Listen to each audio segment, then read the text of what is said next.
Olá pessoal, aqui professor Rogério novamente. Hoje, agora nós vamos falar ainda na semana 1, né, do nosso curso, da nossa disciplina. Nós vamos falar um pouquinho sobre saúde e segurança no trabalho e meio ambiente, tá certo? Nós vamos trazer aqui algumas informações que são essenciais quando a gente está pensando no trabalho, né, do recepcionista em serviços de saúde. Então, são algumas noções que são importantes nesse momento para vocês, tá bom? Bom, primeiro tem a ver com a questão, qual que é a definição, né, da Organização Mundial da Saúde, da OMS, sobre saúde, né? Então, a OMS ela define saúde como um estado completo bem-estar, né, tanto físico, mental e social, e não simplesmente a ausência de doença ou enfermidade. Então, a saúde ela envolve não só a questão da ausência de enfermidade, mas também o bem-estar, né, tanto físico, mental e social. Interessante que coloca também social, né, que está totalmente alinhado quando a gente pensa nos modelos de saúde pública brasileiros, né, os modelos de unidades básicas, saúde da família, né? Então isso tem a ver com uma visão mais ampliada do que é saúde, tá certo? Ah, Quando a gente pensa também em saúde ocupacional, nós estamos pensando nos aspectos voltados para a promoção da saúde, né? A, a promoção pensando em saúde ocupacional, pensando no funcionário, né, do trabalhador, a proteção dos riscos, né, do trabalhador dentro da empresa, do saúde, etc. Bom, pessoal, e a questão da definição, né, de segurança do trabalho tem a ver com a ciência, né, que atua na prevenção de acidentes decorrentes dos fatores de riscos operacionais. Então, quando a gente fala em saúde e segurança, no Brasil, nós estamos falando de várias questões, mas, algumas delas que são as famosas NRs. Né? O que são as NRs?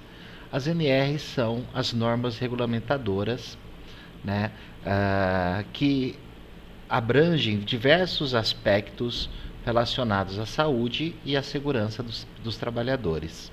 Então, existem várias NRs, algumas bem específicas, como por exemplo voltados para edificações, né, voltados para questões de portos, mas nós vamos estudar aqui as NRs mais gerais, tá? As NRs que são mais amplas, né? Que todo mundo que trabalha na área da saúde precisa conhecer. Por quê? Porque isso tem a ver com nosso dia a dia, né? Isso tem a ver com o nosso atendimento ao nosso paciente, ao nosso cliente, né? Muitas pessoas aqui vão trabalhar em serviços voltados para o trabalhador, ou clínicas que fazem, de repente, vários serviços voltados para isso, ou mesmo dentro de empresas, né, na área, muitas vezes voltadas para a área da saúde. Então é importante conhecer essas NRs, tá certo? Então eu selecionei algumas aqui que eu acho que são as mais abrangentes assim e de interesse para todos nós. Então vamos lá. A primeira NR é a NR que eu chamo de NR geral, que é a NR do SESMIT, né? Que é a NR que define os serviços, né, especializados em engenharia e segurança e medicina do trabalho, por isso que chama SESMIT, que dá as diretrizes gerais de como que as empresas devem ter lá dentro da sua organização a regulamentação, a organização e a estrutura de como deve funcionar e o papel, né, deles também dentro da estrutura de trabalho dentro de uma empresa, dentro de uma organização, de uma instituição. Tá certo? Então essa NR4 ela vai dar essas diretrizes. Vamos ver alguns detalhes, né? Bom, primeiro que o SESMIT, que é o Conjunto de Saúde, Segurança e Medicina do Trabalho, né, que envolve todos esses profissionais, Ele tem algumas funções. Então, por exemplo, um deles é orientar os trabalhadores quanto ao uso de equipamentos de proteção individual, conscientização sobre questões voltadas à saúde, a prevenção de acidente, né? E também tem a ver com o registro de acidentes de trabalho. Então, ela vai envolver todos esses aspectos: segurança, saúde e medicina do trabalho, tá certo? Então, o SESMIP envolve todos esses profissionais. Então, e ela vai regulamentar, né? Ela vai regulamentar todos esses aspectos dentro do ambiente de trabalho, tá certo? Mais adiante a gente vai falar um pouquinho sobre cada um do papel desses profissionais, tá? A NR5, ela vai falar sobre a CIPA. O que é a CIPA? A CIPA é a Comissão Interna, né, abreviação para Comissão Interna de Prevenção de Acidentes. A CIPA, ela foi instituída, né, numa época onde você tinha um número de acidentes de trabalho muito grande e de uma forma onde que os próprios funcionários pudessem participar, né, das questões voltadas à segurança interna da empresa. Então a CIPA ela é formada por um presidente, um vice-presidente, né?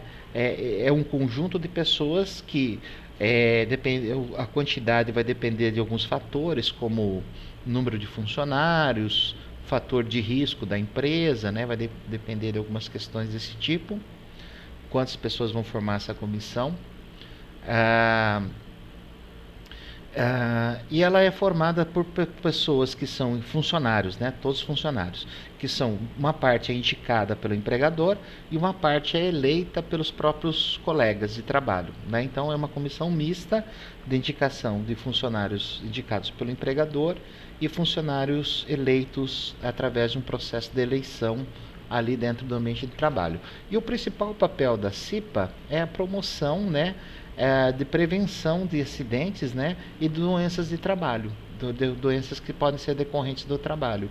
Então eles vão fazer mapas de risco, eles vão fazer projetos de melhoria, organizar a CIPAT, que é a Semana Interna de Prevenção de Acidentes de Trabalho, né, que é uma semana específica onde são feitas palestras, conscientizações, ações, tudo com o objetivo de estar trabalhando essa questão da saúde e da segurança das pessoas, tá?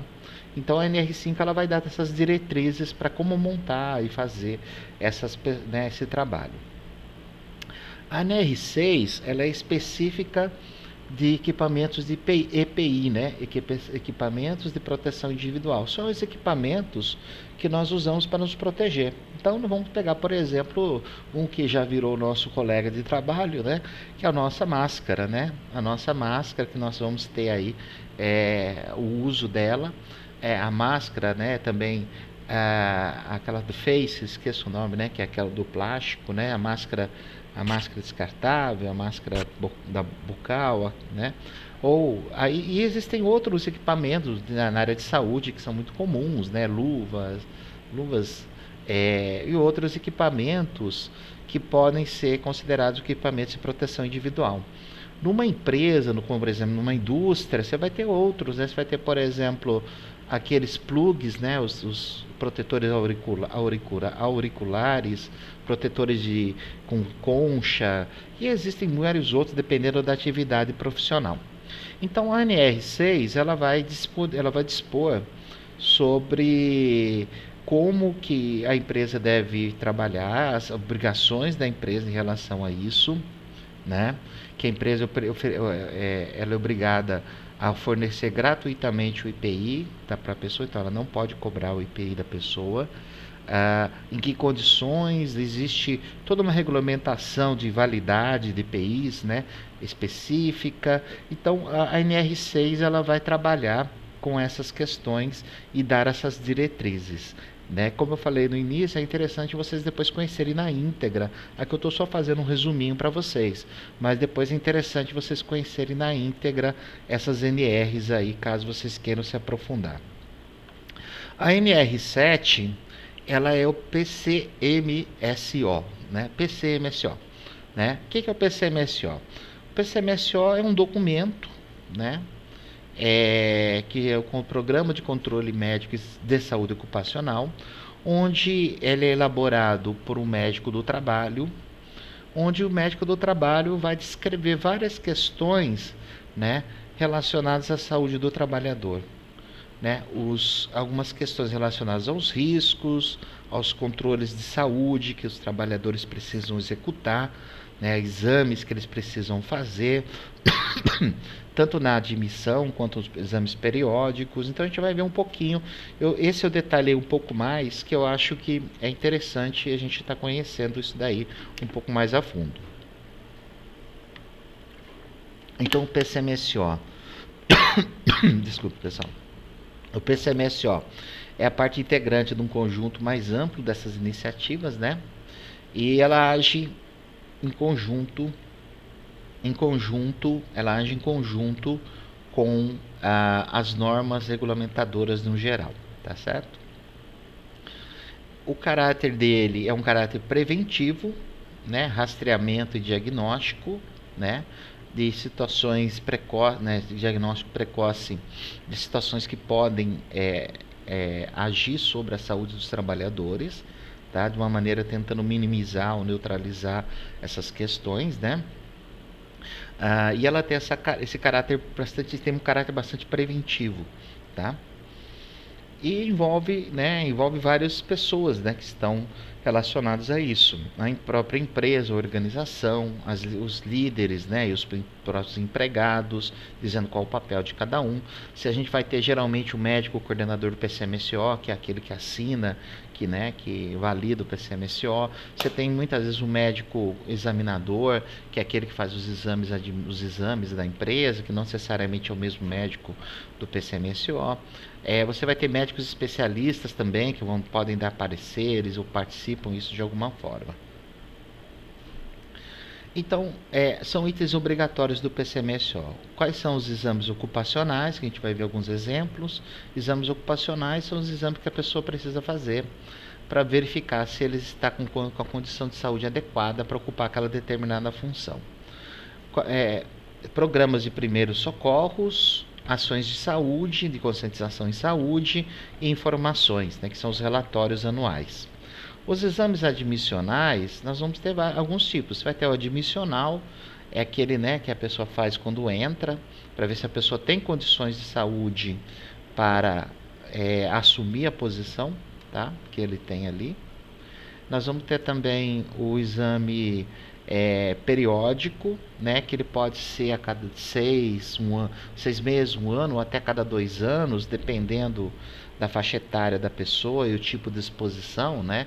Então, por exemplo, muitas vezes para um administrativo, às vezes a cada 2 anos. Então, né, a pessoa que trabalha com alguns produtos químicos pode ser a cada 6 meses. Então, tudo vai depender do contexto. Os exames periódicos é aquele que é de verificação, né?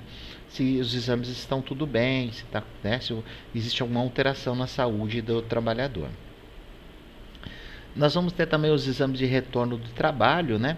Retorno do trabalho, ele vai acontecer quando a pessoa ela volta de um afastamento, por exemplo, né? Ou ela teve um acidente, ou até mesmo uma questão, né, de uma licença maternidade, né? Então, o exame de retorno do trabalho ele tem como objetivo verificar, né, se a pessoa tem condições de voltar ao trabalho, né, independente ali da situação que levou ao afastamento da pessoa. De mudança de função também, ele é usado quando há alteração na função, né? Então a pessoa mudou de cargo, o exame ele tem como objetivo verificar se a pessoa está apta, né, àquele cargo, porque ele entrou em outro cargo, agora, por exemplo, foi uma promoção e agora ele está indo para outro cargo, se ele está apto àquele cargo. E o demissional, né, é aquele exame que é feito quando a pessoa está sendo demitida, né, desligada da empresa, seja por próprio questões por iniciativa do empregador ou do empregado, né? Então isso não importa.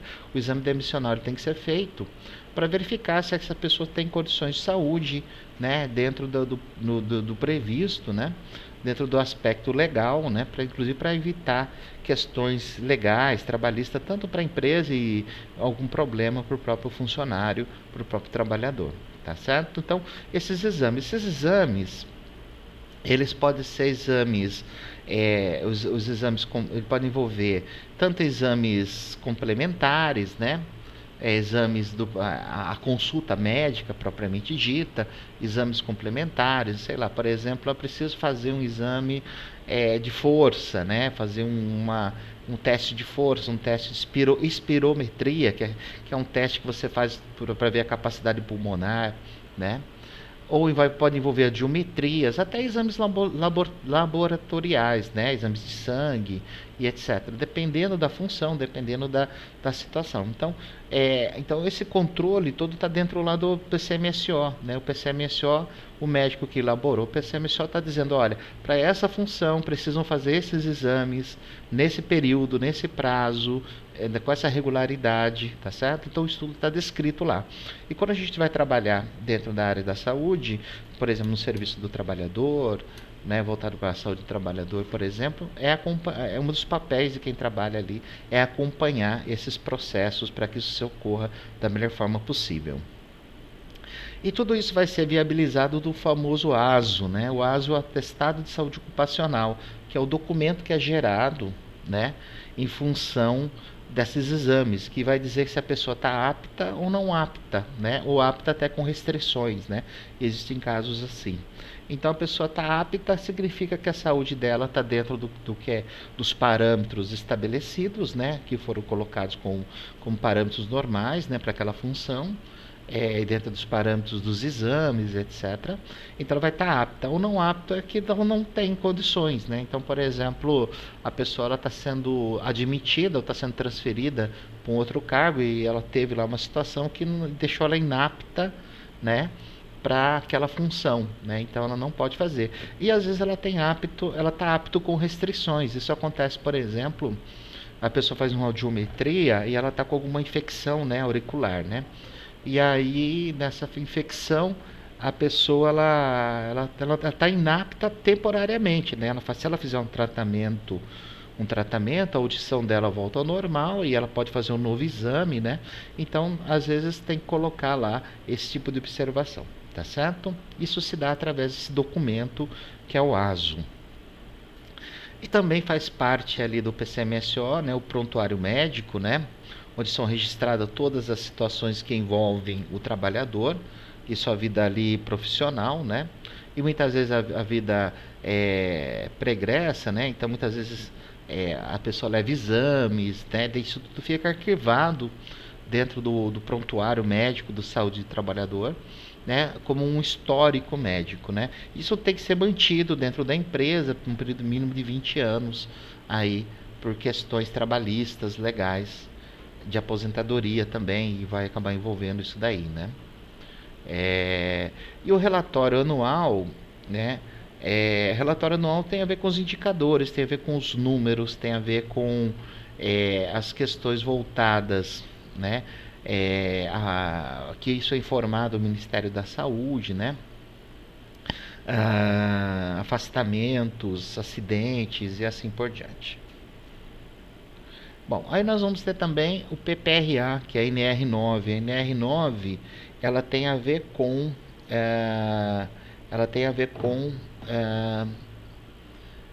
o PPRA, né, que é o Programa de Prevenção de Riscos Ambientais. Ela seria um documento similar na questão do PCMSO, só que mais voltado para a área de prevenção de riscos, para a parte ambiental, né? Então vai falar ali sobre questões de ergonômicas, por exemplo, né? Prevenção de riscos ambientais, usos de EPIs. Então o PPRA ele vai trabalhar mais essa questão da segurança do trabalho. Aí nós vamos ter a NR15, que vai falar especificamente sobre a questão da insalubridade, de operações insalubres, né? Que é aquela insalubridade tem a ver com que pode ter algum tipo de exposição, né? Alguma questão que pode causar algum problema de saúde. Então a NR15 ela vai trabalhar com todas essas questões, A NR16 vai trabalhar sobre as questões de atividades perigosas, né? Então, exposições a produtos químicos, inflamáveis, substâncias radioativas, né? Serviços de operação e manutenção.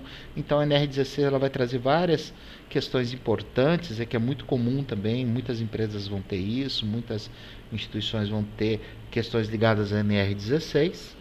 E a NR17 vai falar sobre ergonomia, né? Especificamente sobre ergonomia, né? Que são os parâmetros, né, ergonômicos voltados aí para a questão do trabalhador. Ok, pessoal, então eu quero agradecer mais uma vez para vocês. Aproveitem aí, façam as atividades, façam as propostas, leiam o material que tem aí disponível também para vocês na plataforma, né? Aproveitem bastante. Até a próxima.